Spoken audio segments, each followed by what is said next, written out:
J'ai passé des années en tant qu'avocat, enseveli sous les réunions avec les clients, les séances de découverte et les audiences au tribunal. Je prenais sans cesse des notes en essayant d'écouter et d'interagir avec les autres. Et la vérité, c'est qu'on ne peut pas bien faire les deux à la fois. Voici le Ploud Note, un preneur de notes alimenté par la réalité augmentée. Son design en aluminium, aussi fin qu'une carte de crédit, possède un étui cuir MagSafe pour votre téléphone.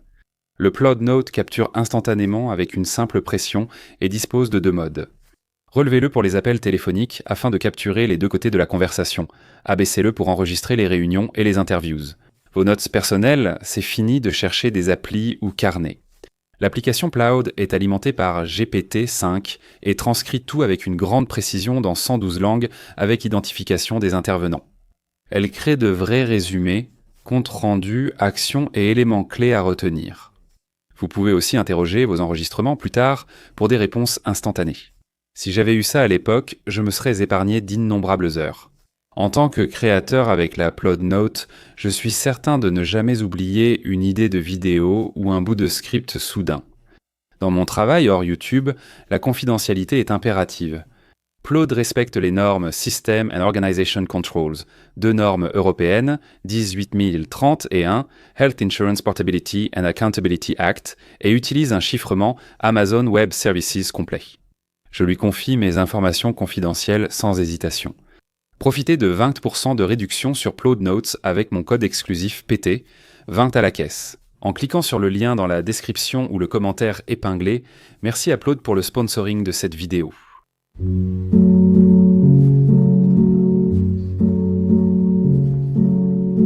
Harold Adrian Russell Philby chez sa mère à Kensington en 1955. Tout le monde le connaissait sous le nom de Kim. C'était 4 ans après la célèbre défection vers l'Union soviétique des diplomates britanniques Guy Burgess et Donald Maclean. Kim se préparait à tenir une conférence de presse. Depuis la disparition des 2 transfuges, derrière le rideau de fer, des rumeurs d'une autre trahison circulaient. Un soi-disant 3e homme commença à planer comme un nuage sombre au-dessus de la tête de Kim Philby. Et donc il était là, prêt à rétablir la vérité. Eh bien, s'il y avait un 3e homme, n'étiez-vous pas, en fait, ce 3e homme? Non, je ne l'étais pas. Vous pensez qu'il y en avait un? Pas de commentaire. Cette fameuse proclamation de son innocence fut prononcée avec une telle sincérité qu'il parvint, l'espace d'un instant, à faire taire ses accusateurs. La conférence de presse, à bien des égards, a rempli son objectif, permettant à Kim Philby de continuer pendant les 8 années suivantes. Il avait bien sûr menti effrontément. Ce n'est qu'après sa disparition en 1963 que des questions ont émergé. Comment cela a-t-il pu arriver ? Les services de renseignement britanniques étaient-ils au courant depuis le début et l'ont-ils laissé s'enfuir pour éviter un scandale encore plus grand ? Même aujourd'hui, en 2025, de nouveaux documents déclassifiés apportent un éclairage inédit sur cette affaire des plus extraordinaires d'intrigue et de trahison. Voici l'histoire de Kim Philby, l'espion et traître le plus célèbre de la guerre froide.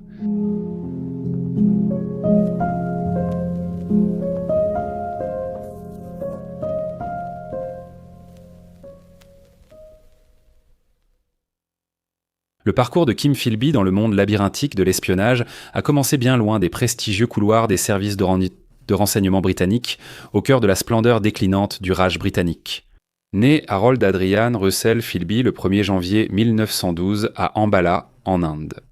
Il était le fils de Harry St. John Bridger Philby, un explorateur et arabisant renommé qui a servi dans l'administration civile indienne. Son père était un homme difficile et un maître exigeant, mais il a inculqué à Kim un sens de l'aventure. Le garçon a été surnommé Kim, comme le héros du roman de Kipling sur un enfant des rues devenu espion en Inde. Un présage inquiétant. L'éducation précoce de Philby a suivi un parcours anglais conventionnel de la haute société. Il a étudié à la Westminster School dès 1925 comme King's Scholar, puis au Trinity College de Cambridge dès 1929 grâce à une bourse d'histoire. Malgré son milieu privilégié, il avait un côté rebelle et choisissait parfois d'aller à contre-courant. Son père souvent absent parcourant le monde arabe, Kim a surtout été élevé par sa grand-mère et sa mère en Angleterre. Philby dissimulait une timidité naturelle derrière un charme impénétrable et un bégaiement fluctuant qui, paradoxalement, ne faisait qu'ajouter à son attrait. Sa future radicalisation politique a été façonnée par les courants idéologiques violents qui traversaient en Cambridge dans les années 1930. C'était le sommet de la Grande Dépression et la montée du fascisme en Europe à la veille de la Seconde Guerre mondiale. De nombreux jeunes hommes intellectuels, en colère et aliénés, en particulier parmi les classes supérieures, y compris Philby, étaient attirés par le communisme. Ces hommes voyaient le communisme comme la seule force apparente capable de s'opposer au fascisme. Philby a connu sa transformation idéologique pendant ses études à Cambridge. Il est sorti de cette institution avec la ferme conviction de consacrer sa vie au communisme. Mais son recrutement officiel dans l'appareil d'espionnage soviétique n'est venu que plus tard. Après son diplôme de Cambridge en juin 1933, Philby s'est engagé dans des activités antifascistes. Il a collaboré avec l'Organisation internationale pour l'aide aux révolutionnaires, ou Aide rouge internationale, qui soutenait les victimes du fascisme en Allemagne. Le travail qu'il a effectué pour des organisations d'aide l'a conduit à Vienne à l'automne 1933. C'était apparemment pour améliorer son allemand avant de passer l'examen du service diplomatique. En réalité, il avait des motifs cachés. Il voulait se plonger au cœur de la tension croissante entre la gauche et la droite politique. Le dictateur d'extrême droite autrichien Engelbert Dollfuss avait déjà suspendu la Constitution et interdit les mouvements socialistes, rendant un conflit à grande échelle imminente. C'est à Vienne que Philby a rencontré Israël, Gisèle Coleman et leur fille. Alice, connue sous le nom de Litzy, qui avait alors 23 ans, était une femme juive aux cheveux foncés, pleine de vie, récemment divorcée. Elle était une révolutionnaire engagée, active dans la clandestinité communiste à Vienne et liée au service bantant de renseignement soviétique. Entre sa position politique, son activisme et son apparence, Philby a immédiatement succombé à son charme. Lui et Litzy se sont plongés ensemble dans la brève mais violente guerre civile autrichienne. Ils envoyaient des messages, rédigéant des tracts et aidaient à exfiltrer des personnes recherchées pour les socialistes révolutionnaires. Lorsque le soulèvement de la gauche fut écrasé en seulement 4 jours, Litzy, étant à la fois révolutionnaire et juive, se retrouva dans la ligne de mire politique. Le 24 février 1934, Kim et Litzy se sont mariés à la mairie de Vienne. Le mariage a permis à Philby d'utiliser son passeport britannique pour protéger sa nouvelle épouse, et il l'a emmenée en Angleterre, en lieu sûr, seulement quelques semaines plus tard. Une fois à Londres, Litzy a promis à son nouveau mari qu'elle le présenterait à ses contacts communistes. Arnold Deutsch entre en scène, un homme que Litzy disait capable de changer la vie de Kim, et elle avait raison. La rencontre a été organisée entre Litzy et son amie Edith Tudor-Hart, une photographe et recruteuse à temps partiel pour le commissariat du peuple aux affaires intérieures, un prédécesseur du KGB. En juin 1934, Kim Philby est arrivé à Regent's Park, à Londres. Il a été accueilli par Deutsch, que Kim ne connaîtra que comme Otto pendant des décennies.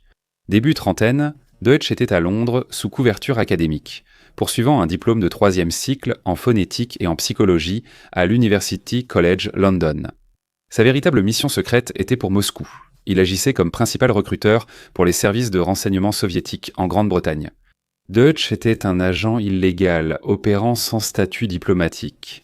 Et sa mission était d'identifier et de recruter des étudiants radicaux issus des universités d'élite qui pourraient, avec le temps, accéder à des postes de pouvoir et d'influence au sein de l'establishment britannique.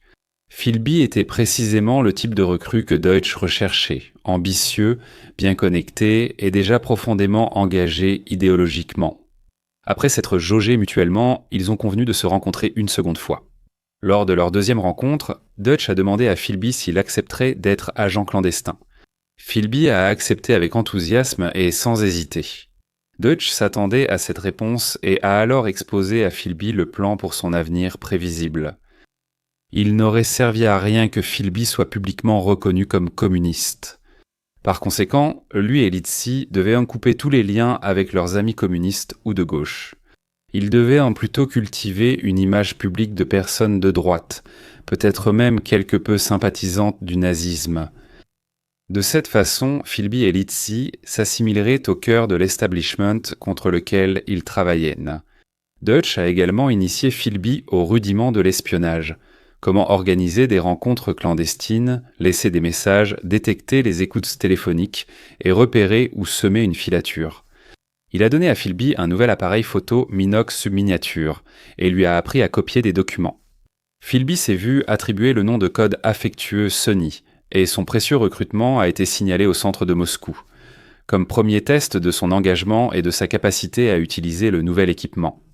Deutsch a chargé Philby de discrètement examiner les documents que son père conservait dans son bureau.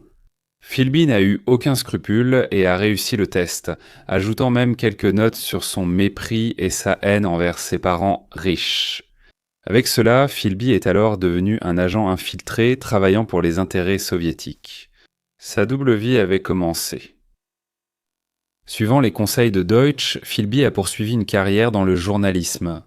Cela lui offrait un accès sans égal et une raison plausible de voyager à l'international.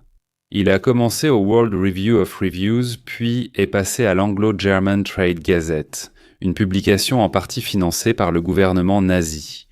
Il a renforcé son image d'extrême droite en rejoignant l'Anglo-German Fellowship, une société promouvant des liens plus étroits avec l'Allemagne. Bien que Philby ait trouvé cette façade publique profondément répugnante, elle servait de camouflage politique parfait. Philby a également été prompt à suggérer les noms d'autres jeunes esprits brillants de son cercle de Cambridge pour le recrutement. Parmi eux se trouvait Guy Burgess, un homosexuel flamboyant décrit comme amoral, spirituel, extrêmement dangereux et un fervent défenseur du communisme. Puis Donald Maclan, un jeune linguiste brillant destiné au Foreign Office. Philby invita Maclan à dîner, où il laissa entendre qu'il s'agissait d'un travail clandestin important. Maclan, plus tard nommé de code orphelin, fut rapidement recruté par Deutsch après une rencontre discrète dans un café. Burgess, sentant qu'il était exclu de quelque chose d'excitant, affronta audacieusement Maclean au sujet de ses activités communistes continues et fut, bien que à contre-cœur, ajouté à la liste de Deutsch. Pour renforcer sa couverture, Burgess adopta publiquement une façade de fascisme italien. À son tour, il présenta Deutsch à un autre recrue clé, Anthony Blunt, un historien de l'art distingué, qui finirait par infiltrer le Military Intelligence à Konterschutz. 705. Le dernier recruté, grâce à Blunt, fut John Cairncross, qui travailla ensuite pour le Military Intelligence, 6 même à Bletchley Park. Avec l'aide de Philby et la supervision de Deutsch, le réseau d'espionnage des 5 de Cambridge fut achevé en 1938. Au début, Moscou avait une utilité limitée pour leur nouvelle recrue et ses amis, mais ils savaient qu'ils jouaient sur le long terme. C'est le déclenchement de la guerre civile espagnole en juillet 1936 qui offrit à Philby sa première occasion importante de servir les soviétiques. Philby s'est rendu à Séville pour couvrir le conflit pour le Times, rapportant depuis le camp rebelle, soutenu par les nazis. Bien qu'officiellement correspondant de guerre, il envoyait secrètement des renseignements à ses contacts soviétiques à Paris, souvent en écrivant des lettres à une fausse petite amie, Mademoiselle Dupont. Les lettres, interceptées par l'ambassade soviétique, donnaient à Moscou un compte-rendu direct sur la taille, les mouvements de l'armée du général Francisco Franco et d'autres informations militaires. Pendant son affectation à Séville, les renseignements soviétiques ont envisagé d'utiliser Philby pour une opération audacieuse. Philby avait pour mission d'évaluer la sécurité du général Francisco Franco en vue d'un assassinat. Mais le plan a été abandonné avant même de prendre forme, son agent traitant estimant que Philby manquait du courage physique nécessaire pour un acte aussi direct. Une expérience de mort imminente, fin 1937, a renforcé la position de Philby auprès des nationalistes et de son camp secret. Un obus républicain a frappé près de sa voiture, tuant 3 autres correspondants, mais Philby n'a eu qu'une légère blessure à la tête, renforçant sa réputation de courage. Le général Franco lui a attribué la Croix-Rouge du mérite militaire. Ce rebondissement a fait de l'agent communiste secret une figure de confiance parmi l'élite fasciste espagnole. Malgré ses premiers toriaques succès pour la cause soviétique, son travail clandestin n'a jamais été sans risque d'être découvert. La même année, en 1937, l'officier du renseignement soviétique Walter Krasivsky a fait défection vers l'Ouest. Révélant que Moscou avait envoyé un jeune Anglais, un journaliste issu d'une bonne famille, un idéaliste et un anti-nazi fanatique, en Espagne pour tuer Franco. Ces indices ont hanté le renseignement britannique pendant des années, mais les miettes laissées par par Krivitsky était aussi fragmentaire que Philby n'a jamais été soupçonné. Krivitsky lui-même a été retrouvé mort à Washington en 1940. Blessé par balle à la tête, 3 notes à ses côtés, officiellement un suicide. Il y a longtemps eu des spéculations selon lesquelles il s'agissait d'un assassinat du commissariat du peuple aux affaires intérieures. Puis en 1938, il y a eu la défection du propre agent traitant de Philby, Alexandre Orlov. Il a cependant choisi de garder l'identité de Philby secrète tant que Staline était en vie, afin de protéger sa famille restée en Union des républiques socialistes soviétiques. Ce n'est qu'après la mort de Staline en 1953 qu'Orlov a commencé à évoquer sa vie de haut responsable du commissariat du peuple aux affaires intérieures, Manterentin. Mais il n'a fait que des allusions indirectes à la taupe britannique, et cela n'a rien donné. Il semblait que Philby avait de la chance, mais on dit que les gens font leur propre chance, une affirmation qui s'est révélée vraie pour Philby, surtout au fur et à mesure que sa carrière d'espionnage s'est déroulée par la suite. Pendant que Philby consolidait ses liens avec les soviétiques en Espagne et évitait le danger et la découverte, un autre jeune Anglais traçait un parcours similaire dans le monde secret du renseignement. Nicholas Elliott et Kim Philby étaient réputés être taillés dans le même tissu, plutôt luxueux. Les deux hommes étaient issus de la haute société britannique, avaient fréquenté Cambridge et étaient irrésistiblement attirés par l'espionnage. Les familles Philby et Elliott fréquentaient dans des cercles communs, leur chemin allait forcément se croiser. Le parcours d'Elliott dans le monde secret commença en 1939, lorsqu'à 22 ans, il assista au défilé du 50e anniversaire d'Hitler à Berlin, ce qui cristallisa sa détermination à combattre le nazisme. Il est entré au Military Intelligence, SIS, comme officier du renseignement grâce au même réseau d'anciens élèves qui accueillera plus tard Philby. Lorsqu'Elliott a approché les bonnes personnes, il a été rapidement recruté. En septembre 1939, Elliott travaillait pour les services secrets britanniques, alors installés à la prison de Wormwood Scrubs, où il gérait des agents doubles derrière les lignes ennemies. Il ignorait qu'à des centaines de kilomètres, son futur ami et collègue servait déjà un autre maître. Alors qu'Elliott se préparait à combattre les nazis sérieusement, Philby voyait la guerre imminente comme sa plus grande opportunité d'infiltrer le cœur même du renseignement britannique. Le début de la Seconde Guerre mondiale permit à Philby d'augmenter sa valeur auprès des soviétiques.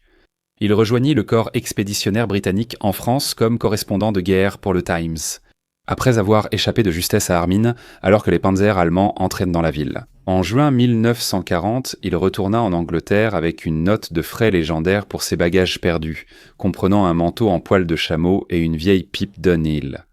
Depuis longtemps, il rêvait d'intégrer les services secrets, et l'occasion se présenta alors qu'il revenait de France en train. Il engagea la conversation avec Esther Harriet Maudson Smedley, une journaliste chevronnée connue pour s'adonner un peu à l'espionnage. Peu après, Philby fut convoqué par le rédacteur en chef étranger du Times et informé que le capitaine Leslie Sheridan du ministère de la Guerre le recherchait pour un travail lié à la guerre. Sheridan dirigeait Dissemination of Queer, une section de propagande noire du Military Intelligence, SIS chargée de répandre des rumeurs et de la désinformation. 2 jours plus tard, Philby rencontra Sarah Max, chef d'état-major de la section D du Military Intelligence, SIS, qui était spécialisée dans les opérations paramilitaires secrètes.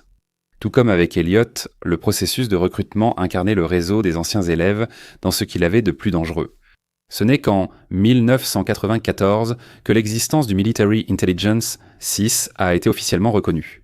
Le service de renseignement secret britannique, ou service de renseignement secret, opérait sous couverture en tant que département de recherche du Foreign Office, et au sein de Whitehall, on l'appelait euphémiquement les amis. Une vérification de routine des antécédents par le Military Intelligence 5 n'a révélé aucun motif d'inquiétude. Valentine Vivian, directeur adjoint du Military Intelligence, SIS et ami du père de Philby, s'est personnellement porté garant pour lui. L'agent soviétique Guy Burgess, déjà infiltré au Military Intelligence, SIS a aussi facilité l'entrée de Philby dans les renseignements britanniques. Après son recrutement, Philby a été envoyé à Brickendenbury Hall, une école secrète d'espions dans le Hertfordshire. Cette unité a ensuite rejoint le Special Operations Executive, créé par Winston Churchill pour soutenir la résistance française en Europe. En octobre 1940, Philby a été transféré dans une autre école de formation à Bewley, dans le Hampshire, où il donnait des conférences sur la propagande. Mais Philby voulait vite participer à la vraie guerre du renseignement. Il se rendait souvent à Londres, fréquentait les étoiles montantes du renseignement britannique et explorait de nouvelles missions. Il atteignit vite son objectif, transféré à la section 5 du Military Intelligence, 6 divisions contre-espionnage à Glenalmond. Il travaillait dans le bureau voisin de celui d'un autre jeune officier du renseignement, Nicolas Elliott. Elliott était responsable de l'espionnage allemand aux Pays-Bas. Philby s'occupait de la péninsule ibérique, à savoir l'Espagne et le Portugal. L'amitié entre Elliott et Philby s'est formée rapidement. Ils partageaient tant les liens qui unissaient leur classe sociale et leur génération.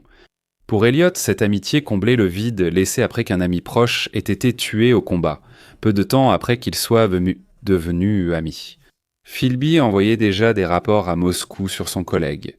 En 1941, et après seulement quelques mois à son poste, Philby incluait une description plutôt peu flatteuse d'Elliott dans ses rapports de renseignement. Monsieur Nicolas Elliott, 24 ans, 1,75 m, cheveux bruns, lèvres proéminentes, lunettes noires, laid et plutôt porcin d'apparence. Bon cerveau, bon sens de l'humour. Aime boire mais a récemment été très malade et par conséquent boit peu maintenant. Il est responsable de la Hollande. Pour Philby, rien n'était sacré, surtout pas l'amitié. La carrière de Philby a pris un tournant décisif en septembre 1941 lorsqu'il a été nommé chef de son département ibérique. La promotion est venue grâce au même réseau d'anciens camarades qu'il avait recrutés au départ. Tommy Harris, un ami et un responsable des agents doubles du Military Intelligence, 5 a informé Philby du poste vacant et a recommandé son ami. Avant de nommer Philby, Valentine Vivian a consulté son père au sujet de ses penchants communistes connus. À Cambridge, St. John Philby a vite rejeté le communisme de son fils comme de simples enfantillages. C'était une excellente nouvelle pour Moscou, car cela signifiait que leur agent aurait des responsabilités croissantes et, par conséquent, un accès à davantage d'informations. Pendant cette période, Philby vivait dans un cottage loué à St. Albans avec Eileen First, rencontrée le jour de la déclaration de guerre en 1939. Bien qu'encore marié à Lizzie, le couple s'était séparé quelques mois plus tôt. À partir de 1941, il eut 3 enfants avec Eileen avant qu'ils ne se marient officiellement, maintenant ainsi l'apparence d'une vie domestique quelque peu respectable. L'ambiance générale de la section 5 du Military Intelligence, 6 pendant la guerre, était détendue et non compartimentée. C'était une extension du club des anciens élèves à tout point de vue, ce qui convenait parfaitement à Philby. En tant que chef de la section ibérique, il a dû relever le défi de contrer l'espionnage allemand en Espagne et au Portugal. Bien que officiellement neutres, ces pays toléraient et même encourageaient les opérations de l'Abwehr à grande échelle. Là où Philby détenait un avantage distinct dans cette guerre secrète, c'était son accès au décryptage de Bletchley Park. Les quantités de documents qu'il recevait grâce au déchiffrement du code Enigma lui permettaient de dresser un tableau complet des opérations de l'Abwehr dans la péninsule. L'atmosphère de club s'étendait du Military Intelligence, 6 à leurs homologues du Military Intelligence, 5. Guy Liddell, le chef du contre-espionnage du Military Intelligence, 5 devint l'un des contacts les plus précieux de Philby, et un autre haut responsable a joué le rôle de défenseur et de protecteur pour lui. Ce que Guy Liddell ne réalisait pas, c'est que son nouveau collègue l'observait aussi attentivement que n'importe quel agent ennemi. Philby savait que si jamais des soupçons se portaient un peu sur lui, c'est le Military Intelligence 5 qui mènerait l'enquête. Il était donc prudent de se lier d'amitié avec ses potentiels futurs ennemis. Ainsi, Philby a largement exploité sa position au profit de Moscou. En 1941, Philby a apporté une mallette à Londres remplie de secrets de guerre. Description manuscrite du fonctionnement, du personnel, des objectifs d'emploi, des opérations, des échecs et des succès de la section 5. Il a remis ce trésor à un officier du commissariat du peuple aux affaires intérieures, au même endroit où son parcours d'espion a commencé, Regent's Park. Le centre de Moscou le considérait comme un agent intéressant et prometteur et cherchait à l'utiliser davantage. Malgré le choc idéologique du pacte germano-soviétique de août 1939, la fidélité de Philby à Moscou est restée intacte. Il s'est convaincu qu'il aidait un allié dans la lutte commune contre le fascisme en transmettant les secrets, et il l'a fait à grande échelle. Chaque soir, il quittait son bureau du Military Intelligence, 6 avec une mallette pleine de rapports, dont beaucoup étaient rédigés par lui-même, ainsi que des documents secrets extraits des archives. Il remettait ces documents à son contact soviétique, qui photographiait leur contenu pendant la nuit. Philby rapportait ensuite les dossiers aux archives du Military Intelligence, sitôt le lendemain matin, donnant l'impression que rien n'avait été pris. Dans l'environnement de sécurité laxiste et trop confiant dans lequel il travaillait, personne n'a jamais rien soupçonné. Philby, qui avait pris le nom de code Stanley, était presque trop efficace pour son propre bien. Moscou nourrissait des soupçons quant à la qualité, la quantité et la cohérence des renseignements fournis par Philby et les autres espions de Cambridge. Il redoutait qu'ils soient des agents doubles. Pour tester Philby, Moscou a demandé des renseignements sur les espions britanniques en Union soviétique. Bien que son rôle soit le contre-espionnage plutôt que la gestion d'agents, Kim Philby s'est mis au travail avec obéissance. Il avait cultivé une amitié avec le capitaine William Woodfield, le chef du registre central du Military Intelligence, 6 à Praywood. Il lui servait du gin rose et des blagues salaces. Philby eut accès à des sources sensibles sur l'Espagne, le Portugal et, point crucial, l'Union soviétique. Les ouvrages sur l'Espagne et le Portugal relevaient tout à fait de ses attributions, mais il n'avait aucune raison officielle de demander celui sur l'Union soviétique. Néanmoins, il lui fut remis sans poser de questions. Après avoir passé en revue les listes de noms et de pseudonymes, Philby fit son rapport à son agent de liaison. Que la Grande-Bretagne n'avait pratiquement aucun espion en Union soviétique et que l'Union des républiques socialistes soviétiques n'était qu'au 10e rang des pays où le Military Intelligence Voyeznas 6 et envoyait ses agents. Moscou trouva cela totalement absurde, et ce retour d'information ne fit qu'accentuer ses soupçons. Il pensait compte que Philby devait sûrement mentir pour protéger son père, ou pire encore qu'il était une taupe. Il s'est avéré que le rapport était vrai, la Grande-Bretagne n'avait tout simplement pas infiltré l'Union soviétique de la même manière que l'Union soviétique l'avait infiltré. Son lien avec Moscou a miné la confiance qu'il tentait d'établir, et c'est aussi le moment où Philby a failli être compromis. Lors de la guerre, Woodfield a demandé à Philby de rendre les livres sources, ce qu'il a fait. C'était apparemment la fin de l'histoire, et Philby ne pensa plus à son raid secret. Peu après, un matin, Woodfield envoya à Philby une note polie pour lui demander de rendre les livres soviétiques. Philby a paniqué. Il savait qu'il avait rendu tout ce qu'il avait emprunté, mais Woodfield était catégorique. Il manquait un deuxième livre soviétique sur son étagère. Philby était le dernier à l'avoir emprunté, après une recherche frénétique et infructueuse dans son bureau. On a dit à Philby que, selon les règles du registre, le chef du Military Intelligence, 6C, devrait être informé des documents manquants. Philby n'avait aucune raison d'accéder aux livres sources soviétiques, et les documents manquants étaient signalés au chef du Military Intelligence, ISIS. Avec le nom de Philby comme dernière personne à qui il avait été remis, cela risquait fort d'être la fin pour lui. C'est un coup de chance qui a de nouveau sauvé la peau de Kim Philby. Le lundi matin suivant, la secrétaire de Woodfield est revenue au travail après une grippe. Elle a confirmé qu'il n'y avait en fait qu'un seul livre source soviétique, ayant prise sur elle de fusionner 2 volumes en un seul pour gagner de la place sur les étagères. Woodfield a présenté de sincères excuses à Philby autour d'un autre verre de gin rose. Il n'y aurait aucun rapport transmis à la hiérarchie. Philby avait réussi à éviter d'être découvert, mais cela avait été de justesse. En effet, l'influence de Kim Philby dans les services de renseignement britanniques a constamment augmenté pendant la guerre. À la fin de 1942, ses responsabilités se sont étendues aux opérations de contre-espionnage en Afrique du Nord, puis en Italie. Quelques mois plus tard, il a également agi en tant qu'adjoint de Félix Coyle, le chef de la section 5.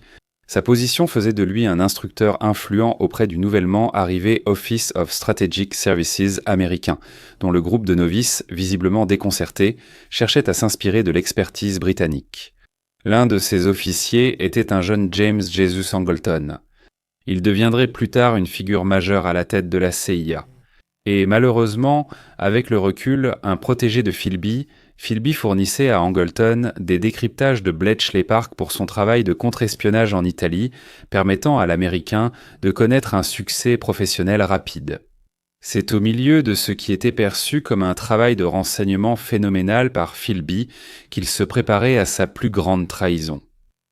En 1943, un jeune catholique allemand et officier de l'Abwehr allemande nommé Erich Vermehren prit une décision qui, sans qu'il le sache, scellerait le destin d'innombrables résistants anti-nazis. Écœuré par la brutalité de Hitler et animé par sa forte opposition religieuse et morale au nazisme, Vermehren décida de s'opposer personnellement au régime. Vermehren était en poste à Istanbul, un important centre de l'espionnage allemand.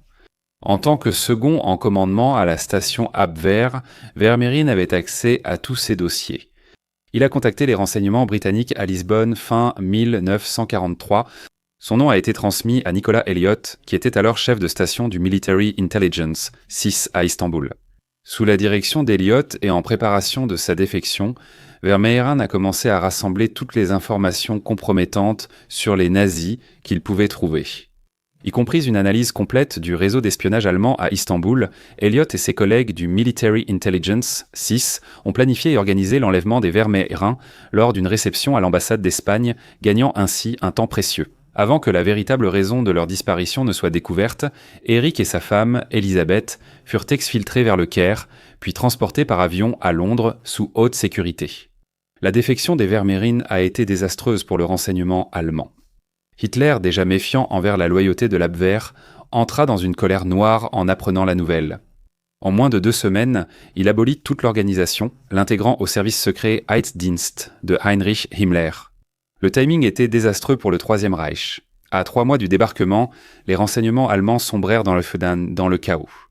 L'amiral Wilhelm Canaris, le chef de l'Abwehr, fut relégué à un poste sans importance, placé en résidence surveillée puis exécuté après l'échec du complot de juillet. À Istanbul, la panique gagna rapidement les services de renseignement allemands. La défection de Vermehren déclencha une réaction en chaîne, plusieurs de ses collègues décidant de s'enfuir à leur tour. Elliott réussit à exfiltrer 4 autres défecteurs de la ville. Hitler ordonna une purge impitoyable. Toute la famille de Vermehren, y compris ses parents et ses frères et sœurs, fut envoyée dans des camps de concentration. À Londres, les Vermehren furent accueillis par nul autre que Kim Philby, qui devait diriger leur débriefing. Lorsque Philby apprit l'arrivée des transfuges, il proposa immédiatement l'appartement de sa mère à South Kensington comme lieu idéal pour le débriefing. Ce n'était pas un acte bienveillant. C'était pour s'assurer qu'il serait bien placé pour transmettre tous les secrets nazis à Moscou. Durant les 2 semaines suivantes, Philby et Elliott ont soutiré chaque détail à leurs précieux prisonniers allemands haut placés. Cela comprenait la structure du renseignement allemand, ses opérations au Moyen-Orient, ainsi que l'identité de ses officiers et agents. Mais Elisabeth Vermehren a fourni quelque chose d'encore plus important, une description détaillée de tous leurs contacts dans la résistance catholique en Allemagne. Cette liste contenait les noms, adresses et professions d'hommes et de femmes qui pourraient en devoir jouer un rôle clé après la guerre pour aider les Alliés à établir un gouvernement anticommuniste en Allemagne. Il s'agissait de personnes qui non seulement s'opposaient à Hitler, mais souhaitaient également empêcher une prise de pouvoir communiste dans leur pays une fois qu'ils seraient vaincus. Alors que l'armée rouge progressait très vite en Allemagne depuis l'Est, le Military Intelligence 6 a pris une décision tactique. Il ne transmettrait pas ses renseignements à Moscou. Le Military Intelligence 6 savait que Staline n'aurait aucun mal à éliminer toute menace pour ses plans communistes d'après-guerre en Europe de l'Ouest.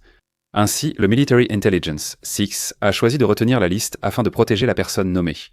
Malheureusement, cette décision a été prise en vain. Kim Philby avait déjà secrètement intercepté la liste de Vermehren qu'il transmit directement à Moscou. Le centre de Moscou a reçu ce qui équivalait à une liste noire toute prête d'opposants idéologiques influents. Alors que les armées de Staline traversaient l'Allemagne, les agents soviétiques identifiaient et éliminaient systématiquement ces individus. Après la guerre, les officiers alliés ont cherché ces hommes et femmes, mais sont restés bredouilles. Ils étaient tous soit dans les goulags soviétiques, soit morts. Ce qui semblait le plus grand succès de Nicolas Elliott en renseignement s'est révélé une tragédie. Philby pensait que la liste prouvait sa loyauté à Moscou, renforçant la confiance du Kremlin en leur agent double. Cependant, ce n'était pas tout à fait le cas. Les informations que lui et ses collègues espions de Cambridge envoyaient à Moscou pendant toute la guerre et après étaient si complètes que le centre de Moscou commença à s'inquiéter. Cela semblait trop beau pour être vrai. Ils continuèrent de soupçonner que Philby et ses collègues espions pouvaient être une opération astucieuse d'agents triples. Ils surestimèrent peut-être leurs contemporains des services de renseignement britanniques. Avec un ennemi commun proche de la défaite, l'Union soviétique émergeait comme le nouvel ennemi idéologique de l'Occident. Avant même la fin de la guerre, le Military Intelligence Eprand 6 a déplacé son attention vers l'Est, réactivant la section 9, sa branche de contre-espionnage, chargée de débusquer les infiltrations ennemies au sein du service de renseignement secret et de surveiller les services de renseignement hostiles, en particulier les soviétiques.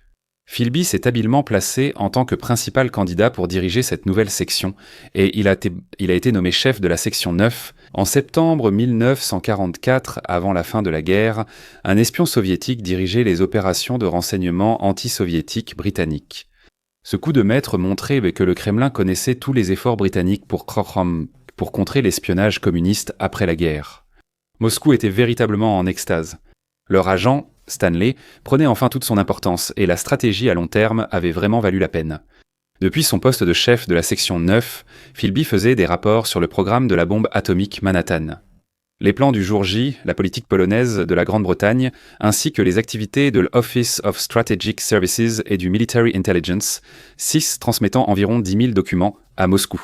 Philby devait marcher sur une ligne très fine. Son travail pour les Britanniques devait être visible, efficace pour maintenir sa couverture, mais pas au point d'endommager réellement la cause soviétique qu'il avait adoptée ou de se mettre lui-même en danger. S'il devait faire attention à ne pas commettre ses propres erreurs, il avait beaucoup moins de contrôle sur les autres espions, et surtout sur les transfuges soviétiques. En septembre 1945, Konstantin Volkov, haut responsable du renseignement soviétique, s'est présenté au consulat britannique à Istanbul pour proposer sa défection. Volkov a affirmé détenir des informations précieuses, dont une liste complète des réseaux d'agents soviétiques en Grande-Bretagne et en Turquie. De plus, il a affirmé que l'un de ses agents occupe les fonctions de chef d'une section du service britannique de contre-espionnage à Londres. En retour, Volkov a demandé 50 000 livres sterling et l'asile politique en Grande-Bretagne pour lui et sa femme. Il a donné 21 jours au service de renseignement britannique pour répondre. L'ambassadeur britannique a rapidement transmis cette nouvelle au Military Intelligence 6, où un rapport a bientôt atterri sur le bureau du chef du Military Intelligence 6, Sir Stuart Mingus. À son tour, il a immédiatement transmis l'information au chef du contre-espionnage soviétique, qui bien sûr n'était autre que Kim Philby. Philby a été horrifié en lisant le rapport. Il s'inquiétait surtout pour lui-même, mais aussi pour le danger couru par ses collègues espions de Cambridge, Burgess et Maclean. Il gardait son sang-froid et a dit à Mingus que l'approche de Volkov était si cruciale qu'il devait y réfléchir la nuit. Cela a permis à Philby de gagner assez de temps pour organiser une rencontre précipitée avec son agent de liaison soviétique plus tard dans la nuit. Le conseil qu'il a reçu était de faire traîner les choses aussi longtemps que possible et de garder le contrôle de la situation. Le lendemain, Philby a défendu sa cause auprès de Mingus et Nicholas Elliott était le choix évident pour gérer l'affaire. Vu son succès avec la défection de Vermeeren, mais Philby ne pouvait le permettre. Le risque de compromission pour lui et ses amis était trop grand. Philby a persuadé Mingus qu'il devait lui-même gérer la défection. Après que Mingus ait accepté, Philby a traîné les pieds pendant les 3 jours suivants, n'arrivant à Istanbul que le 26 septembre 1945. C'était tactiquement 22 jours après le premier contact de Volkov. Pendant cette période, de prétendus courriers diplomatiques soviétiques se sont rendus à Istanbul. Volkov et sa femme ont été enlevés et, après un interrogatoire brutal, ont été exécutés. Philby, secrètement très soulagé, a minimisé l'incident dans son rapport à ses supérieurs, disant simplement que le candidat à la défection avait disparu sans laisser de traces. Il a attribué cela soit au fait que l'homme avait changé d'avis après en avoir trop dit sous l'emprise de l'alcool, soit à ses conversations avec ceux du consulat britannique. Ayant été entendu par les Russes qui écoutaient sur des lignes téléphoniques mises sur écoute, Philby avait une fois de plus provoqué sa propre chance et cette fois, 2 personnes l'ont payé de leur vie. Après la guerre, Elliott s'est installé en Suisse pour prendre son poste de chef de station du Military Intelligence 6 à Berne. Fin 1946, Philby a suivi Elliott et est devenu chef de station Military Intelligence 6 à Istanbul. Les 2 hommes ont été décorés pour leur service durant la guerre. Elliott a obtenu la Légion du mérite américaine pour son travail dans le renseignement. Philby a reçu l'ordre de l'Empire britannique, mais en secret, Philby a également été recommandé pour l'ordre soviétique de la bannière rouge, faisant de lui peut-être le seul espion de l'histoire à recevoir des médailles éteintes de 3 nations différentes, d'abord l'Espagne de Franco, puis la Grande-Bretagne et, en secret, l'Union soviétique. Kim Philby était reconnu par tous comme un professionnel du renseignement accompli. Il était destiné à occuper un poste de haut dirigeant au sein du Military Intelligence 6. Alors que le rideau de fer tombait après la Seconde Guerre mondiale, Kim Philby était précisément là où il voulait être. À Istanbul, Philby était chargé d'infiltrer des agents en Union soviétique et dans ses États satellites des Balkans. Il a adopté avec enthousiasme la politique de refoulement de la marée rouge et la stratégie de guerre par procuration contre l'Union soviétique. Il a cultivé des exilés, coordonné les agents britanniques et soutenu des cellules contre-révolutionnaires. C'était du moins la perception qu'il entretenait soigneusement. En effet, il travaillait activement à atteindre des objectifs opposés, transmettant chaque information qu'il obtenait à Moscou. En septembre 1949, la mission de Philby à Istanbul se termina et il fut transféré à Washington, district de Columbia, comme chef de station du Military Intelligence 6.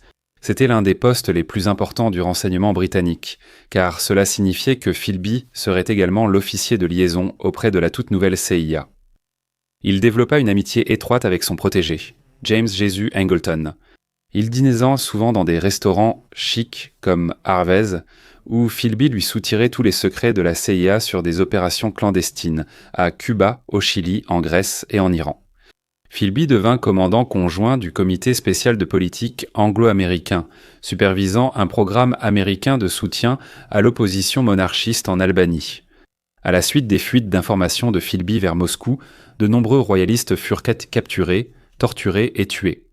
Pendant les 21 mois suivants, Philby eut accès à des renseignements anglo-américains de haut niveau. Il avait des canaux de communication avec le Premier ministre britannique et le président américain. Cet accès inédit a permis à Philby d'alerter Moscou sur les menaces imminentes visant leurs agents. Bien qu'il n'ait donné des avertissements que pour les agents les plus importants, sacrifiant ceux de moindre importance afin de ne pas se compromettre. Sa carrière professionnelle était en plein essor, mais on ne pouvait pas en dire autant de sa vie personnelle.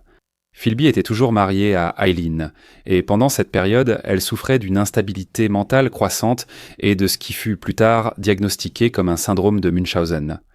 Il s'est avéré qu'à Istanbul, elle s'était injectée de l'urine, ce qui avait provoqué une éruption de furoncle, puis elle avait été brûlée dans un mystérieux incendie dans sa chambre d'hôpital.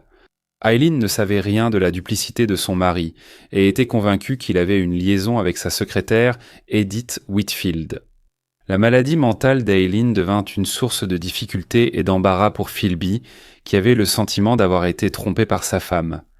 Les tensions dans son mariage allaient cependant bientôt être éclipsées par des événements dans sa vie professionnelle, alors que sa toile de tromperie commençait lentement à se défaire.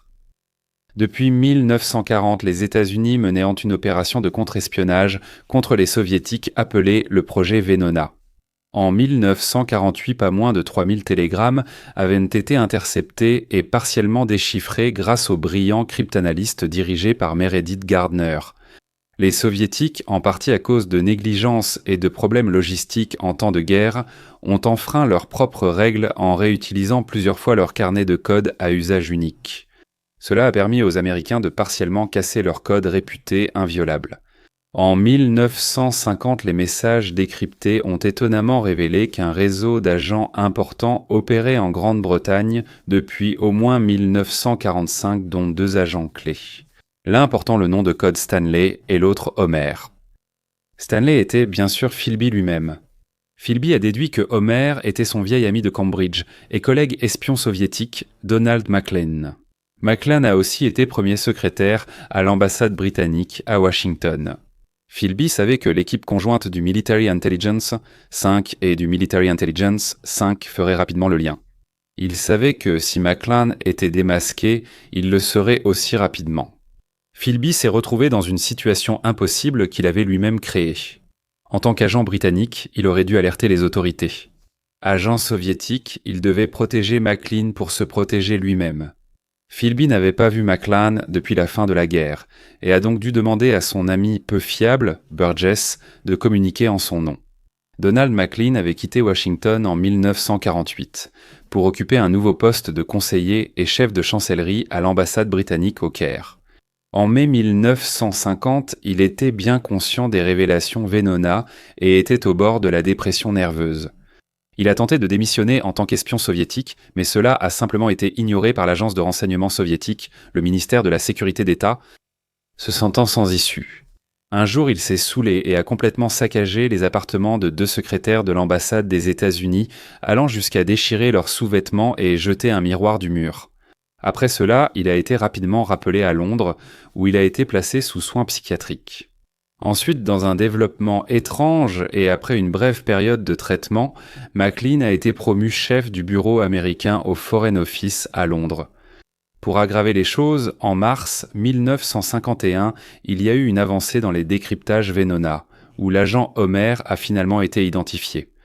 Un message décrypté indiquait que Homer avait une femme enceinte qui séjournait chez sa mère à New York en juin 1944. Comme l'épouse américaine de McLean, Melinda, attendait un enfant cette année-là et que sa mère vivait à Manhattan, Homer a été confirmé comme étant Donald McLean. Lorsque Philby a appris cela, il a vu la catastrophe se profiler à l'horizon. McLean serait sûrement convoqué. La seule question était de savoir combien de temps il faudrait avant qu'il ne commence à accuser Philby. Philby a immédiatement transmis la mauvaise nouvelle à son contact soviétique, exigeant l'exfiltration de McLean du Royaume-Uni avant qu'il ne soit trop tard. Ce qui a aggravé l'anxiété de Philby face à la situation, c'était l'arrivée de Guy Burgess à Washington quelques mois plus tôt, en 1950, affecté à l'ambassade britannique en tant qu'attaché d'information. Philby accepta, malgré les protestations de sa femme Eileen, de laisser Burgess s'installer dans leur sous-sol. Burgess avait déjà une mauvaise réputation, et il a certainement montré pourquoi. La plupart du temps, il errait dans Washington dans un état d'ébriété, parlant à tort et à travers, ne payant pas ses notes de bar ni ses contraventions pour excès de vitesse, provoquant des bagarres et causant des embarras diplomatiques.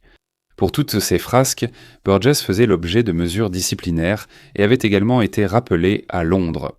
Cela s'est avéré pratique pour Philby, car il a décidé d'utiliser son ami idiot utile, Burgess, pour avertir McLean qu'il avait maintenant été identifié et que des plans étaient en cours pour l'exfiltrer à Moscou. Le 25 mai 1951, alors que l'étau se resserrait, Donald McLean et Guy Burgess disparurent du Royaume-Uni, traversant la Manche jusqu'à Saint-Malo, puis se rendant à Paris, traversant plusieurs capitales européennes, avant d'arriver finalement en Union soviétique. Quelques jours après leur disparition, le Military Intelligence 5 comprit ce qui s'était passé. Les 2 hommes hauts fonctionnaires du Foreign Office avaient disparu alors que McLean allait être convoqué pour interrogatoire. Les implications étaient catastrophiques. McLean avait accès aux secrets atomiques, à la planification de la défense anglo-américaine et à la stratégie de l'OTAN. Burgess connaissait le fonctionnement interne du Foreign Office et avait des contacts dans tout l'appareil du renseignement. Les responsables du renseignement américain et britannique ont rapidement cherché à savoir quels secrets les soviétiques avaient découverts. L'ampleur du compromis potentiel était stupéfiante. Philby était en état de panique. Ses instructions à Burgess avaient été très claires. Il ne devait surtout pas s'enfuir lui aussi. Il était censé prévenir McLean, puis reprendre ses fonctions habituelles. Au lieu de rester sur place, il a disparu en même temps que McLean. Kim Philby a couru vers son abri de jardin, pris un appareil photo russe et une pellicule cachée, puis les a enterrés dans un trou peu profond dans les bois près de son appartement sur Nebraska Avenue. Philby a aussitôt été soupçonné à cause de sa forte amitié avec Burgess. Après tout, cet homme vivait dans le sous-sol de Philby, et Kim avait été la dernière personne à voir Burgess avant qu'il ne parte pour la Grande-Bretagne. Les Américains, en particulier le FBI et la CIA, étaient furieux. Ils confiant à Philby leurs opérations les plus sensibles contre les Soviétiques. Tous les concernés étaient convaincus que quelqu'un de l'intérieur avait forcément prévenu McLean. Burgess ne pouvait pas être la source initiale de cet avertissement. Il devait y en avoir un autre, un soi-disant 3e homme. Philby savait alors qu'il avait 2 options. 1. Fuir comme ses camarades espions Burgess et McLean, ou 2. Bluff. En comptant sur ses amis puissants, surtout Nicholas Elliott et James Angleton, pour le défendre.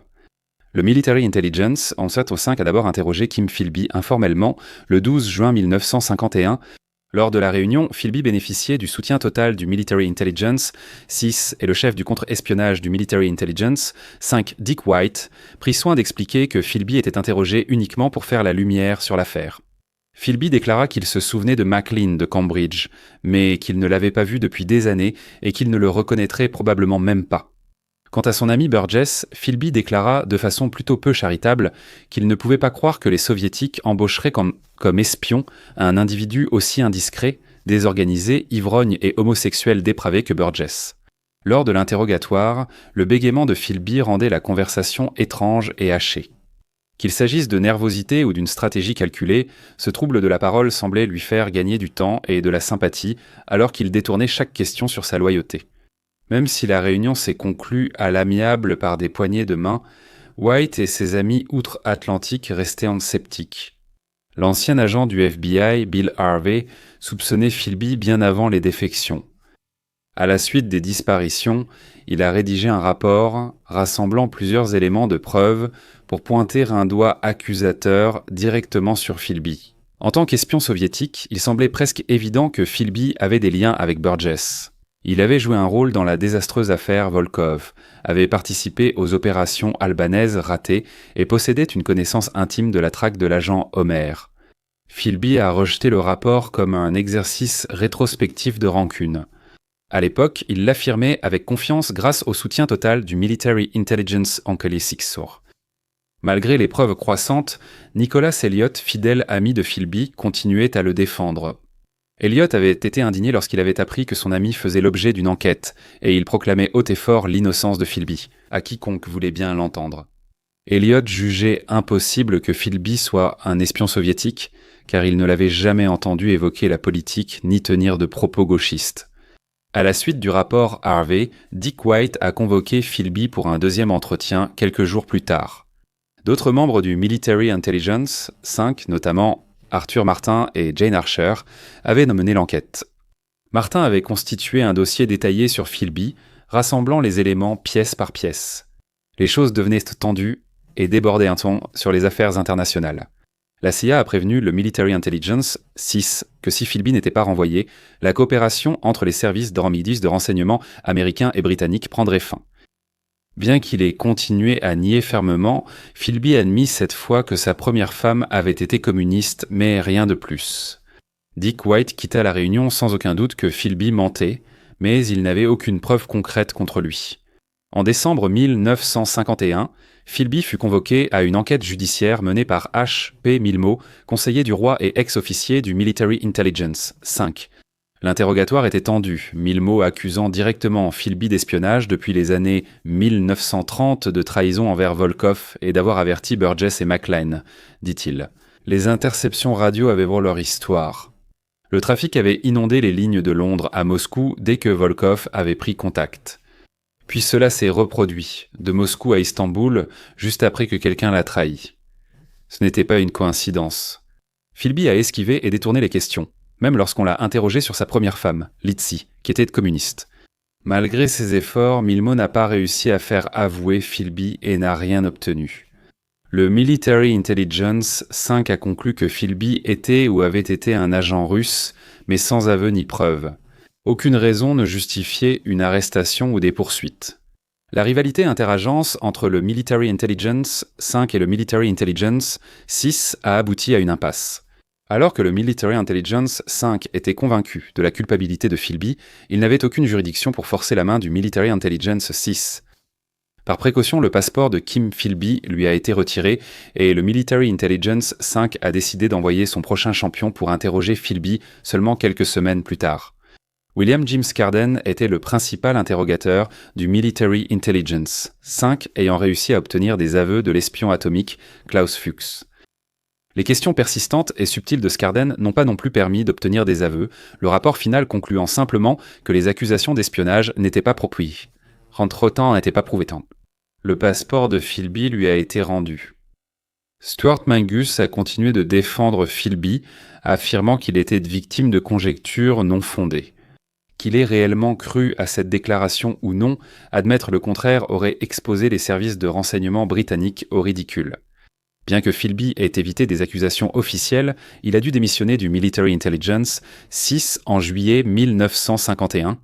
Il a reçu un paiement de 4000 livres sterling, l'équivalent de plus de 32 000 livres aujourd'hui comme preuve de son départ honorable. Nicholas Elliott est demeuré son fidèle soutien, lui prêtant de l'argent, payant ses factures de club et, via son père, organisant la scolarisation des fils de Philby dans une école publique. Les soupçons entourant Philby et son départ du Military Intelligence 6 ont tous été gardés secrets. Cela a été traité discrètement comme une affaire interne, protégeant ainsi Philby du regard du public. Tout cela a changé en 1955 lorsque Vladimir Petrov, un colonel du KGB et le résident à l'ambassade soviétique à Canberra, en Australie, a fait défection vers l'Ouest l'année précédente, en avril 1954. Ces interrogatoires ont fourni des renseignements cruciaux, confirmant que Guy Burgess et Donald Maclan étaient bien arrivés à Moscou. Et ils ont également révélé que les deux hommes avaient été avertis de s'enfuir par un troisième homme, décrit comme un autre fonctionnaire britannique. À la suite de ces révélations, J. Edgar Hoover a élaboré un plan pour obliger le gouvernement britannique à lancer une enquête judiciaire. En septembre 1955, le journal People a révélé que Burgess et Maclan, recrutés à Cambridge, étaient aussi des agents soviétiques exfiltrés par les services de renseignement soviétiques.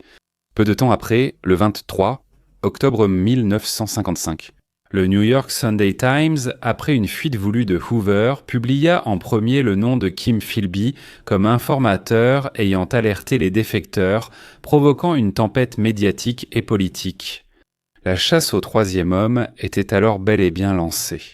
Philby était naturellement inquiet de la menace que cela représentait, bien qu'il ait été rassuré par son contrôleur soviétique, via Anthony Blunt, que Petrov ne savait rien qui puisse l'impliquer directement. Cette information a peut-être offert à Philby un sursis temporaire, mais le soupçon persistait sur lui. Le 25 octobre 1955, le député travailliste Marcus Lipton a publiquement nommé Philby comme le troisième homme à la Chambre des communes, bénéficiant de l'immunité parlementaire. Le gouvernement britannique a finalement été contraint de réagir. Un rapport a suivi une enquête conjointe du Military Intelligence 5 et Military Intelligence 6. Ce rapport était cependant basé sur un exposé préparé par le député Richard Bruman White, qui était fortement influencé par Nicholas Elliott, qui continuait de plaider l'innocence de son ami.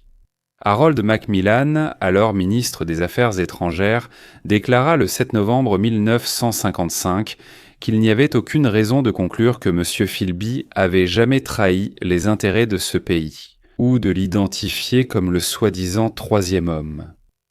Cette exonération publique a effectivement blanchi le nom de Kim Philby aux yeux du public. C'est ici que nous revenons à notre point de départ. Le 8 novembre 1955, dans le salon de l'appartement des Philby à Kensington. Fraîchement rasé et vêtu d'un élégant costume à rayures, il fit alors sa désormais célèbre déclaration d'innocence. Son bégaiement habituel avait disparu. Ses troubles de la parole, présents depuis des décennies, avaient mystérieusement disparu quand il avait dû mentir. Il nia de façon convaincante tout passé communiste ou implication dans les défections. La couverture médiatique était massivement favorable, le présentant comme un fonctionnaire honnête et intègre, victime de sa relation d'amitié avec un communiste secret. Bien qu'il ait été publiquement disculpé, des soupçons subsistaient, notamment au sein du Military Intelligence 5. Philby n'a pas pu trouver de nouvel emploi. Il a tenté de reprendre sa carrière de journaliste par ses propres moyens, mais n'a rien trouvé de permanent. Sa situation financière était désastreuse et il buvait constamment, presque jusqu'à en mourir. Nicholas Elliott est encore intervenu, utilisant ses relations pour lui décrocher un nouveau poste de couverture dans le renseignement. En septembre 1956, Philby devint correspondante au Moyen-Orient pour The Observer et The Economist, ce qui lui permit aussi de reprendre discrètement son travail pour le Military Intelligence. Son site en tant qu'agent indépendant, Philby s'est installé à Beyrouth, une ville qui était un autre centre névralgique de secrets et d'espionnage pour les agences de renseignement du monde entier. Il suivait son modus operandi habituel, travaillant ses contacts parmi les politiciens, les officiers militaires, les diplomates et les autres journalistes. Toujours protégé par des personnes comme Elliot au Royaume-Uni et Angleton aux États-Unis, il a pu continuer son travail pour le KGB tout en touchant un salaire de 2 journaux et du Military Intelligence Fonds de semence. Philby ne tarda pas à entamer une liaison avec Eleanor Brewer, une architecte américaine mal mariée à Sam Pope Brewer, correspondant du New York Times. L'épouse de Philby, Eileen, est décédée en décembre 1957. Ses amis soupçonnèrent un suicide, bien que la cause officielle ait été une insuffisance cardiaque due à l'alcoolisme. La réaction de Philby fut au mieux stoïque. Il déclara à un collègue que sa mort était en réalité une merveilleuse échappatoire, car cela le libérait pour épouser Eleanor. Il n'a pas assisté aux funérailles et ses 5 enfants n'ont jamais su où leur mère était. Kim Philby et Eleanor Brewer se sont mariés 2 ans plus tard, le 24 janvier 1959. Comme toutes ses épouses, Éléonore ne savait rien de la véritable allégeance de son mari envers l'Union soviétique. La roue a tourné de nouveau au début de 1960 lorsque Nicholas Elliott est arrivé à Beyrouth en tant que nouveau chef de station du Military Intelligence, SIS devenant ainsi le supérieur direct de Philby. Elliott ne connaissait pas la politique arabe et il comptait sur Philby comme conseiller personnel. Ils étaient déjà amis, mais à Beyrouth, leurs vies professionnelles et sociales se sont encore rapprochées. Ils se voyaient souvent pour boire, Philby profitant comme toujours pour soutirer des secrets à Elliott. Dans les mois suivants, Philby a beaucoup voyagé au Moyen-Orient, prétendument pour des missions journalistiques, visitant la Jordanie, l'Irak, l'Égypte, le Koweït et le Yémen. Sa production publique pour les journaux était relativement faible, mais ses activités clandestines étaient considérables, recueillant des informations à la fois pour le Military Intelligence, SIS et le KGB. Alors qu'il remettait des renseignements à Elliott du Military Intelligence, SIS, il en remettait autant, sinon plus, à son agent de liaison soviétique dans un restaurant arménien discret. Cette période de la vie de Philby passée à Beyrouth fut celle où il connut ses années les plus heureuses, avec sa nouvelle épouse américaine. Cependant, cette courte période de contentement n'était qu'une façade fragile. Des fissures étaient déjà apparues dès le début des années 1960. En octobre 1960, son père Sinjin Philby est mort à Beyrouth. Cela eut un impact bien plus important sur Philby que la mort de sa femme, le plongeant dans une profonde dépression alcoolique.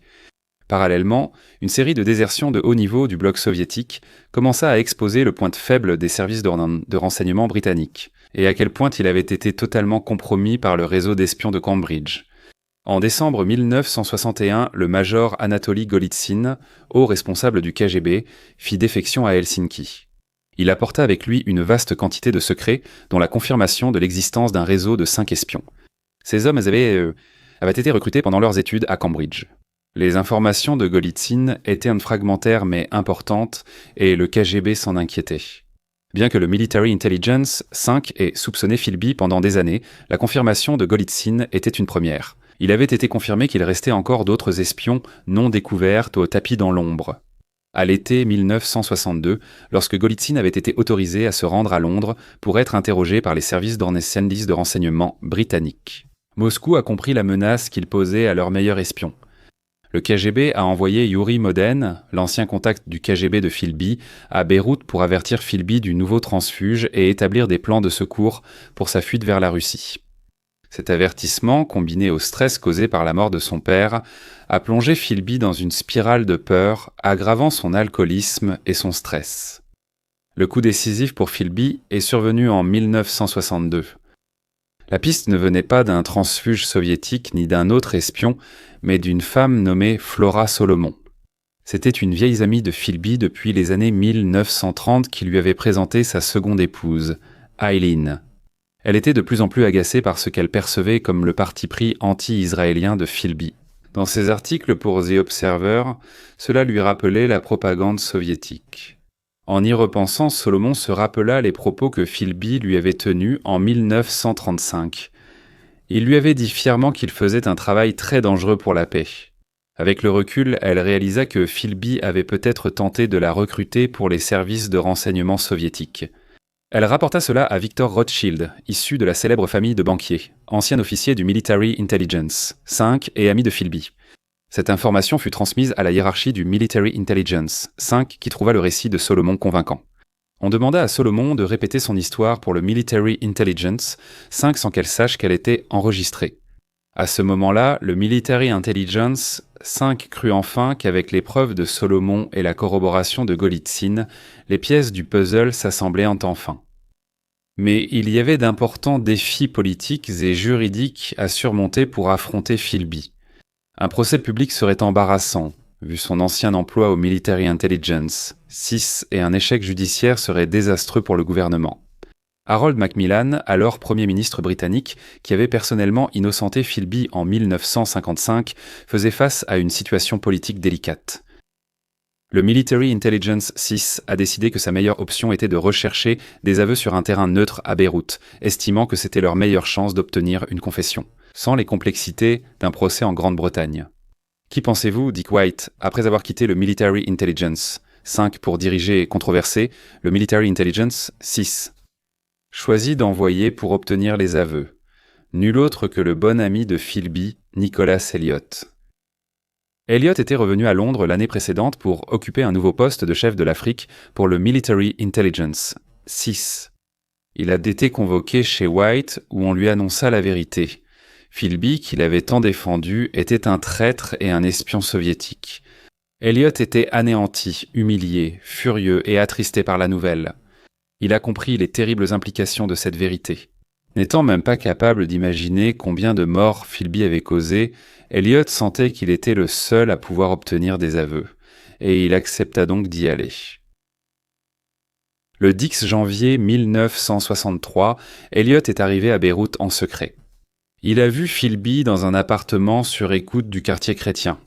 Philby, qui se remettait encore d'une chute due à l'ivresse, ne semblait pas surpris de voir son vieil ami de retour à Beyrouth et savait très probablement pourquoi il avait été envoyé. Chaque détail de la rencontre avait été soigneusement chorégraphié. Un micro caché sous le canapé transmettait dans une pièce voisine où un sténographe était prêt à écrire. Elliot alla droit au but. « Ton passé t'a rattrapé. La partie est terminée. » Elliot expliqua que les services de renseignement britanniques avaient infiltré les opérations soviétiques et découvert une preuve irréfutable que Kim Philby était un agent du KGB. Comme on pouvait s'y attendre de lui, Philby rejeta les accusations avec un mépris bien rodé. Sous la pression d'Elliot, Philby bégaya et balbutia, reprenant son élocution habituelle face à son vieil ami. Lorsque le sujet de la trahison de leur amitié fut abordé, la conversation devint animée. Reprenant le contrôle de la situation, Elliot exposa l'accord. Il était autorisé à faire une offre. Une confession complète en échange de l'immunité contre toute poursuite. Philby recevrait un pardon complet s'il révélait chaque contact, opération et agent qu'il avait jamais trahi. Mais, et c'était la clé pour rendre cette offre attrayante, la confession ne devait couvrir que jusqu'en 1949 avant son affectation à Washington. Pourquoi ? Cela empêcherait les agences américaines de demander son extradition à cause des secrets de la CIA qu'il a compromis au fil des années. L'alternative était radicale. Son passeport serait révoqué, ce qui restait de sa carrière lui serait retiré, et le Military Intelligence 6 rendrait sa vie insupportable. Philby eut 24 heures pour décider. Le lendemain matin, Philby revint, cette fois sobre et mieux préparé. Après avoir demandé 2 grands brandy pour calmer ses nerfs, il se lança dans une nouvelle prestation soigneusement préparée. Le duel entre l'espion et le contre-espion allait durer 4 jours. Durant cette période, Philby a confirmé avoir été recruté comme agent soviétique en 1934. Il a reconnu avoir recruté Donald Maclean et Guy Burgess, mais assuré avoir arrêté l'espionnage après la guerre.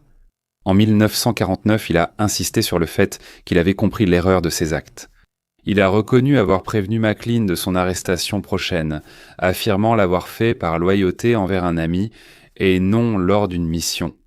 À la fin, Philby a remis à Elliot 2 documents dactylographiés.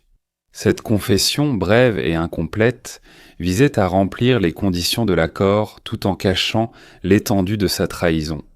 La carrière de Philby au Military Intelligence 6 était officiellement terminée, mais les deux savaient que la vérité restait cachée. Philby contrôlait les conditions de sa défaite, et il restait encore beaucoup à venir dans cette saga. Ce qui s'est passé ensuite dépasse l'entendement et reste un sujet de vive controverse à ce jour. Elliot, muni d'un aveu partiel, s'est envolé pour l'Afrique, laissant Philby seul, sans surveillance et totalement sans contrôle. Philby n'allait pas attendre Peter Lund du Military Intelligence 6 pour entamer l'interrogatoire. Le 23 janvier 1963, il a dit à sa femme, Eleanor, qu'il sortait juste un instant. Puis, discrètement mais sans vraiment avoir besoin de prudence, il s'est éclipsé. Kim Philby a été conduit en voiture diplomatique soviétique jusqu'à la côte libanaise, puis a embarqué sur un cargo pour Odessa, Ukraine. Eleanor a signalé la disparition de son mari au Military Intelligence 6 le lendemain. La décision d'Elliot de laisser Philby sans surveillance, avec la porte de Moscou grande ouverte, a été interprétée de deux manières. Soit une incompétence monumentale, soit, plus probablement, une manœuvre délibérée et politique pour résoudre un sérieux embarras pour l'establishment britannique. Eleanor Philby a révélé plus tard qu'Elliot avait rencontré Kim en décembre 1962 et qu'il aurait pu l'avertir de l'affrontement imminent. La nouvelle de sa disparition a été soigneusement cachée au public britannique pendant 6 mois. En mars 1963, le gouvernement britannique a finalement dû admettre la disparition de Philby. Ce que tout le monde soupçonnait a été confirmé en juin 1963, lorsque la presse soviétique a annoncé l'arrivée de Philby à Moscou en tant que héros. Le titre Kim Philby à Moscou, le troisième homme révélé, est alors apparu dans le Daily Express. La nouvelle de sa disparition puis de sa réapparition à Moscou s'est répandue comme une traînée de poudre dans les communautés du renseignement du monde entier, provoquant choc, embarras et de furieuses récriminations. Les défenseurs du Military Intelligence 6 étaient stupéfaits, tandis que le Military Intelligence 5 était furieux qu'on ait permis sa fuite. James Angleton de la CIA a ressenti la trahison très vivement. Angleton ne s'est jamais vraiment remis de la trahison de Philby. Il est devenu obsédé par la paranoïa, croyant que Philby avait orchestré une vaste conspiration et a lancé une chasse aux taupes qui a causé d'énormes dégâts à la CIA. Eleanor Philby doutait d'abord que son mari soit un espion soviétique, mais une rencontre avec Dick White, qui affirmait à tort que le Military Intelligence 6 savait depuis 7 ans pour Philby, l'a finalement convaincu.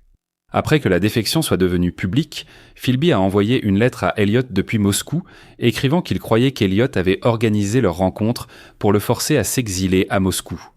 On dit qu'Elliot a envoyé une réponse cinglante en disant « S'il te plaît, dépose quelques fleurs de ma part sur la tombe du pauvre Volkov. » Ils ne se parleraient plus jamais directement. Les répercussions politiques furent immenses, lançant la mascarade de minimisation et dissimulation. Edward Heath, Lord Privy Seal, affirma à tort que Philby n'avait eu accès à aucune information officielle depuis sa démission en 1951.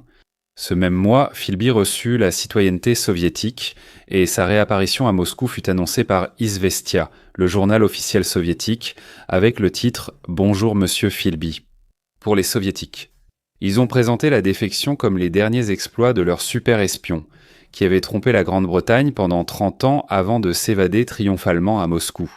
La réalité de sa vie à Moscou était bien loin de cette image triomphante projetée par la propagande soviétique. Kim Philby comprit vite qu'il n'aimait pas Moscou, et ce sentiment était partagé. Jamais totalement digne de confiance pour les soviétiques, il est devenu anglais en exil, se contentant de boire jusqu'à l'ivresse. Il est devenu désabusé et solitaire.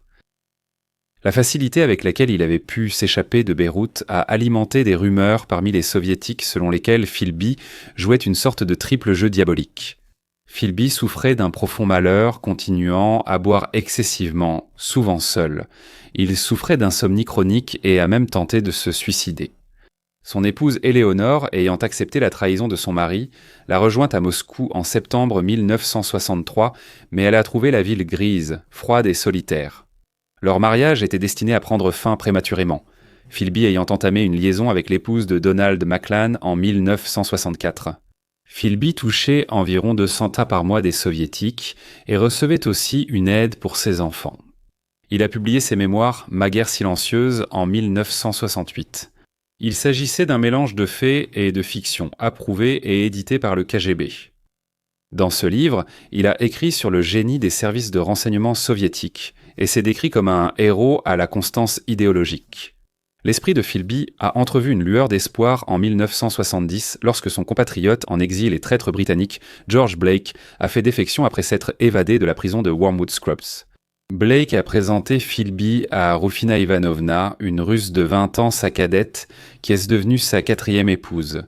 Rufina était devenue une partenaire dévouée, aidant Philby à lutter contre son alcoolisme et sa dépression. Au fil des années, l'utilité de Philby pour le KGB a quelque peu repris. Il a animé des séminaires dans des planques pour de jeunes officiers du KGB destinés aux pays anglophones, leur fournissant des informations sur la vie britannique et l'espionnage.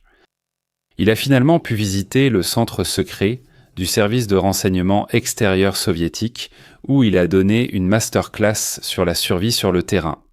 Il a plaisanté en disant qu'il avait visité le siège de nombreux services de renseignement, mais que c'était la première fois qu'il visitait le sien. Pour le reste de ses jours, Philby aurait vécu une vie de labeur. Il est sa mort dans un hôpital de Moscou le 11 mai 1988 à l'âge de 76 ans d'une insuffisance cardiaque. Il a eu droit à des funérailles grandioses auxquelles ont assisté les hauts responsables du KGB, sa mort étant une occasion de relancer la propagande. Il était en effet un héros de l'Union soviétique mourante. Sa vie a été saluée comme une lutte inlassable pour la cause de la paix et d'un avenir meilleur. Il a reçu l'ordre de Lénine et a été commémoré par un timbre-poste soviétique. Quant à Maclean et Burgess, ils se sont brouillés, peu de temps après leur arrivée à Moscou. Burgess était un transfuge plutôt réticent. Yuri Moden avait insisté pour qu'il parte avec Maclean. Pour Burgess, cela a probablement accéléré sa chute.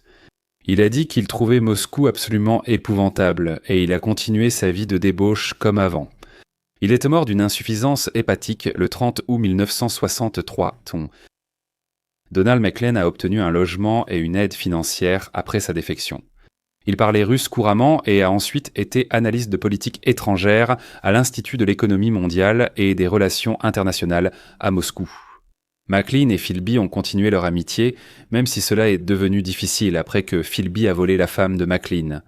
Donald Maclean est resté communiste jusqu'à sa mort le 6 mars 1983 à 69 ans à cause de complications liées à une pneumonie.